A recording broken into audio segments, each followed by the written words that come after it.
vous partage l'évangile du jour, Luc 13. Jésus faisait route vers Jérusalem. Il continuait d'enseigner tout en traversant villes et villages. Quelques-uns lui disent « Seigneur, est-ce vrai que peu de gens seront sauvés ?» Il répondit « Efforcez-vous d'entrer par la porte étroite, car je vous le dis, beaucoup chercheront à rentrer et ne pourront pas. Quand le maître de la maison se sera levé pour fermer la porte, vous serez là dehors et vous appellerez à la porte, « Seigneur, ouvre-nous donc !» Mais lui répondra, « Je ne sais pas d'où vous êtes. » Alors vous saurez dire, « Nous avons mangé et bu avec toi.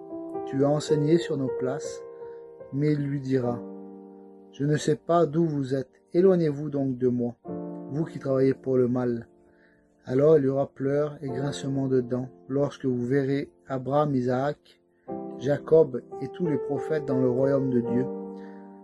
À vous, pendant ce temps, mis à la porte, et d'autres viendront de l'Orient, de l'Occident, du Nord, du Midi, pour s'installer à la table dans le royaume de Dieu. Quelle surprise, certains qui étaient parmi les derniers se retrouveront premiers, et d'autres qui étaient premiers seront les derniers. Frères et sœurs, moi quand j'écoute ce passage de l'évangile, déjà je vois cet homme qui demande à Jésus s'il n'y aura pas beaucoup de gens qui seront sauvés. Et Jésus lui dit quoi? Efforcez-vous d'entrer par la porte étroite. Ça me fait penser à l'évangile où il dit qu'il est plus facile à un chameau de rentrer dans le trou d'une aiguille qu'un homme riche de rentrer au paradis. Ce qu'il faut savoir, c'est que le trou de l'aiguille, c'était une porte qui était plus basse et qui était plus difficile à rentrer, surtout pour un chameau. Et un chameau, bien souvent, à l'époque de Jésus, il était chargé. Il fallait le décharger pour qu'il puisse entrer plus facilement dans la porte. Nous aussi apprenons à nous décharger de nos fardeaux et de tout remettre à Jésus. Et donc là, ça fait partie des bonnes solutions pour aussi entrer dans ce royaume de Dieu, par cette porte étroite où il faut s'efforcer.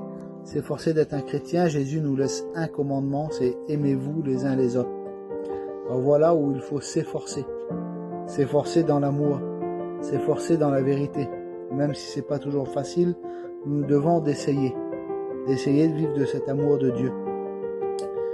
Vous voyez, en tant que chrétien, soyons heureux pour ceux qui étaient derniers et qui seront premiers à être sauvés. Alors, Seigneur Jésus, je te bénis et je te rends grâce pour ces paroles. Parce que Seigneur, tu veux vraiment que chacun d'entre nous entre par la porte étroite et soit sauvé. Alors vous voyez, ce n'est pas toujours d'aller à l'église écouter la parole, parce qu'il y aura des gens qui diront « Nous avons mangé et bu avec toi et tu nous as enseigné sur nos places. » Mais lui dira « Je ne sais pas d'où vous êtes. » Mais c'est surtout de le vivre. Parce qu'on peut aller à l'église et pas écouter le message qui nous est donné.